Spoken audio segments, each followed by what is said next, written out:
விழுந்துரும், கொஞ்ச நாளைக்கு அப்படி ஏறிட்டு இறங்கிரும்ங்கிறாங்க. இப்படிப்பட்ட அதிசயமான முன்னறிவிப்புகளையும் பார்க்கிறோம். அதை விட ஒரு குறிப்பிட்ட ஒரு பிரதேசத்தை பத்தி சொல்றாங்க பாருங்க. பெருமானார் ஸல்லல்லாஹு அலைஹி வஸல்லம் தன்னுடைய பிரதேசம், அவர்கள் வாழ்ந்த பிரதேசம். என்ன பிரதேசம்? அரபு பகுதி. உங்களுக்கு தெரியும் அந்த அரபு பகுதியுடைய நிலைமை என்ன? எல்லாத்திலையும் அது வளமே இல்லாத பகுதி. அதாவது தீண்டத்தகாத, யாருக்கும் தேவையில்லை, யுத்தம் செஞ்சு கூட எவனும் பிடிக்க ஆசைப்பட மாட்டான் அந்த காலத்துல. அந்த மண்ணை அதை வச்சு என்ன பண்றதுங்கிற, ஒரு பயிர் முளைக்குமா, ஒரு பச்சை முளைக்குமா, அது நிலத்தடி நீராவது தோண்டினா தான் கிடைக்குமா? ஒண்ணும் கிடைக்காது. ஒரு பயிரும் இல்ல, பச்சை பாலைவனம்ன்றாங்கல்ல, பாலைவனத்துல போய் எவன் இருப்பான்? ஒருத்தன் இருக்க மாட்டான், சும்மா ஒருத்தன் வாங்க மாட்டான் அந்த காலத்துல. அப்ப பாலைவனமாக இருந்த, இப்போதைக்கு பெட்ரோல்லாம் இருக்குங்கிற காண்டி இப்ப போறாங்க, அது ஒரு விஷயம். அன்றைக்கு உள்ள நிலைமையில வெறுமனே பேரிச்சம்பழம், எந்த வெயிலையும் தாங்கக்கூடிய பேரிச்சம்பழம் உற்பத்தி ஆகும், ஒட்டகம் அது அந்த ஜீவன் வாழும். மற்றபடி பெரிய அளவுக்குலாம் ஒண்ணுமே செய்ய முடியாது. இதான் அங்க உள்ள ஒரு சொத்து. இப்படிப்பட்ட ஒரு நாட்டில் ஆறுகள் ஓடும், சோலைகள் வரும், ஜேஜேண்டு வரும், செழிப்பா. யாரா சொல்ல இயலுமா? எதை சொல்லலாம்? ஒரு பக்கத்தில் ஆறு ஓடுற ஊரை பார்த்துட்டு அந்த ஊரை பத்தி என்ன செய்யலாம்? அந்த ஊர் இருக்க புறம்போக்க பார்த்தா எங்கேயோ போயிருப்பான்னு சொல்லலாம். எதை சொல்றாங்க?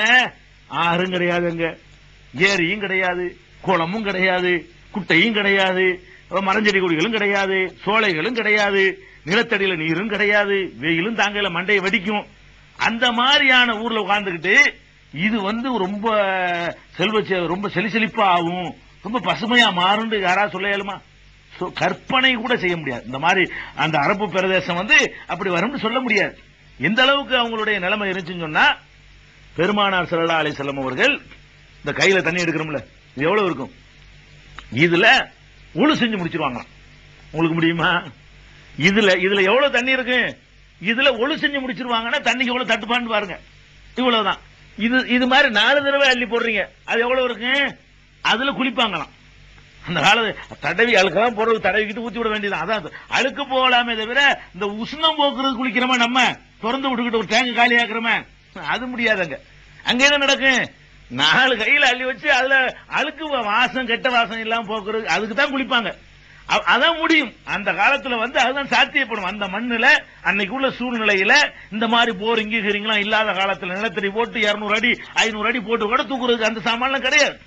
தோண்டுனா கிணறு வர்ற அளவுக்கு வேணா சில பகுதிகளில் இருந்துச்சு, ரொம்ப குறைந்த பகுதிகளில். அதனால தண்ணிங்கிறது ஒரு பெரிய பயங்கரமான தட்டுப்பாடு உள்ள பகுதி. தட்டுப்பாடு உள்ள ஒரு பொருளா இருக்கும் பொழுது அந்த மண்ணு ஒரு வளங்குளிக்கும் என்று எவனாலையும் சொல்ல இயலாது மனுஷனால. நபிகள் நாயகம் ஸல்லல்லாஹு அலைஹி வஸல்லம் சொல்றாங்க பாருங்க, சஹீஹ் முஸ்லிம்ல 157வது ஹதீஸ், லா தகூமு ஸாஅ, கியாமத் நாள் வரவே வராது. எது வரைக்கும் வராது தெரியுமா? ஹத்தா தஊத அர்துல் அரபி முருஜம் அன்ஹாரா. இந்த அரபு பிரதேசம், இந்த அரபு பாலைவன பிரதேசம் நதிகளும் சோலைகளும் கொண்டதாக மாறாத வரை, செழிப்பாகாத வரை கியாமத் நாள் உலகம் அழியாது. நீங்க நினைச்சுக்கிட்டீங்க பாலைவனமா இருக்கும், இல்ல, சோலையா மாறும், செழித்து வரும் சொன்னாங்க. கற்பனை இந்த பாலைவனம் செழிக்குமா? எப்படி செழிக்கும்? எப்படி செழிக்கும் கற்பனை பண்ண இயலாது. எவன் சொன்னாலும் இது ஒரு ரூசு இருப்பாங்க, அப்படிப்பட்ட வாசனை இது. அந்த ஊரை போய் இந்த ஆளு செழிப்புங்கிறாரு. என்ன ஆச்சு? கற்பனை செய்ய முடியாத கருப்பு தங்கத்தை எல்லாம் கொடுக்குறான் பாருங்க. செழிப்பாக்குறதுக்காக வேண்டி எங்க ஒண்ணுமே வராதுன்னு நினைச்சோமோ அங்க தோன்றுனா கருப்பு தங்கம், பெட்ரோல், அது கருப்பா வரும்.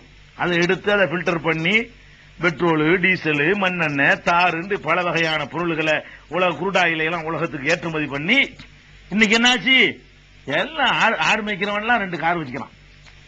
மேய்க்கிறது ஆடு, அவளுக்கு 2 கார் இருக்கும். கையெழுத்து போட தெரியாது, அவளுக்கு 2 பங்களா இருக்கும். அப்ப அந்த அரபு பிரதேசங்கள் ரொம்ப சோலைவனமாக செல்வ செழிப்பு மிக்கதாக மாறும் சொன்னாங்களே, அந்த பாலைவனத்தை நோக்கித்தான் எல்லாம் போகுது. ஒரு வாட்சி கண்டுபிடிச்சா கூட அரபில இங்கிலீஷ்லயும் தேதி வைக்கிறான். ஜப்பான்காரன் கண்டுபிடிக்கிறான் வாட்சி, டேட்டுக்கு காட்டுற வாட்சி. அதுல பாத்தீங்கன்னா அதுல ஃப்ரைடே எஃப்ஆர்ஐ போட்டிருப்பான், அது ஜும்மாவும் போட்டிருப்பான். அரபிலையும் தேதி அந்த கிழமையை காட்டும், அது இங்கிலீஷ்லயும் காட்டும். அது என்ன அர்த்தம்? அங்க விற்க முடியுமா? எந்த அளவுக்கு செழிப்பாயிடுச்சுன்னு சொன்னா, இத்தனை கோடி மக்கள் ஹிந்தி பேசுறான், இவனை கவனத்தில் கொள்ள மாட்டேங்கிறான். எத்தனை கோடி பேர் சீனா பாஷையில பேசுறான், அவனை கவனத்தில் கொள்ள மாட்டேங்கிறான். யார கவனத்தில் கொள்றான்? இந்த அரபுல விண்டோஸ் அரபில போடு, கம்ப்யூட்டர் சாஃப்ட்வேர் ஆட்டி அரபில போடு, பேஜ் மேக்கர் அரபில போடு, எல்லாம் இந்த எந்த துறையை எடுத்துக்கொண்டாலும் அரபிக்குன்னு தயாரிக்கிறான், அரபு நாட்டுக்குன்னு தயாரிக்கிறான், அரபிகளை வச்சு விளம்பரம் பண்றான். காரா இருந்தாலும் சரி, எதுவா இருந்தாலும் சரி. என்ன அது காரணம்? செழிப்பு. இந்த செழிப்பை அந்த அளவுக்கு உலகம் எல்லாம் அதை நோக்கி ஓடுது. செழிப்பு அது மார்க்கெட் பண்றதுக்காக வேண்டி நம்ம நாட்டில் 100 கோடி பேர்கிட்ட விற்கிற சாமான அங்க உள்ள 6 கோடி பேர் வித்துட்டு வந்துடுறாங்க. அதை தாண்டி 100 கோடி பேர்கிட்ட கொண்டாந்து விட்டாலும் விற்காது. இதை விட அதிகமான மார்க்கெட் எங்க இருக்கும்னா 6 கோடி பேர்கிட்ட வந்து வித்துட்டு போயிடுறான். அப்ப பெருமானார் ஸல்லல்லாஹு இது எப்படிங்க சொல்ல முடியும்? இது எப்படி இதை கணிச்சு சொல்றதா? இதை ஆராய்ச்சி பண்ணி சொல்றதா? அதற்கான அறிகுறியாவது இருந்துச்சா? மண்ணுக்கு கீழே பெட்ரோல் இருக்குங்கிற அறிவெல்லாம் ரசூலுல்லாஹ்வுக்கு இருந்துச்சா? இல்ல. அப்ப எப்படி நீங்க இதை யோசிக்கணும்? இது வந்து கண்டிப்பா ஒரு இறை தூர்தம். இது என்ன நடக்காதுன்னு சொன்னாருன்னு நம்ம கண்ணு முன்னாடி பார்த்துட்டு இருக்கிறோம். ஒரு 300 வருஷத்துக்கு முன்னாடி எல்லாம் சொன்னா இவன் கற்பனை கூட பண்ணி பார்த்திருக்க மாட்டான். இன்னைக்கு என்னடா எப்படி என்ன மாறி போச்சு இன்னைக்கு அரபுகள்லாம். ஒவ்வொருத்தரும் ஒரு பஞ்சாயத்து போடாலும் ஊற வச்சுட்டு நாடுங்கிறான். அதுல கோடிக்கணக்கான ரூபாய் இருக்குது. அந்த ரூபாய்க்கு நம்ம நாட்டு ரூபாயை விட 120 ரூபாய் 150 ரூபாய் மதிப்புங்கிறான், 200 ரூபாய் மதிப்புங்கிறான். அது நாடு என்னடான்னு பார்த்தா நம்ம பஞ்சாயத்து போடுதான். ஒரு பஞ்சாயத்து போடுதான் அவளுக்கு ஒரு நாடு. அவனுடைய கரன்சிக்குள்ள மதிப்பு பாத்தீங்கன்னா எப்படி போயிட்டு இருக்கு? இந்த அர்துல் அரபுண்டாங்க, அரபு மண்ணுண்டாங்க. இந்த அரபு மண்ணு முழுசும் அப்படி இருக்குது. ஒரு சவுதி மட்டும் இல்ல. சவுதி எப்படி ஆயிரும் கூட சொல்லல, அர்துல் அரபுங்கிறாங்க ரசூல் ஸல்லல்லாஹு அலைஹி வஸல்லம். அரபு மண்ணு அப்படி ஆகும். மொத்த அரபு ஈராக்லயும் அந்த மண்ணு இங்க போட்டு நெருக்கடி கொடுக்கறதுனால வேண்டாம் ஈராக்ல அப்படி இல்லாம இருக்கலாம். இப்போ உங்க உற்பத்தி ஆகிட்டு தான் இருக்குது. விற்க தடை இருக்குது. அதனால தான் அந்த வளம் இல்லாம இல்ல.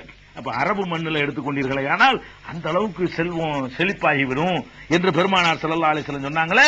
அதை நம்ம கண்ணு முன்னாடி நிறைவேறுகிற காட்சியை பார்க்கிறோம். இது மட்டும் இல்ல, இன்னும் இருக்கு. இது இன்ஷா அல்லாஹ்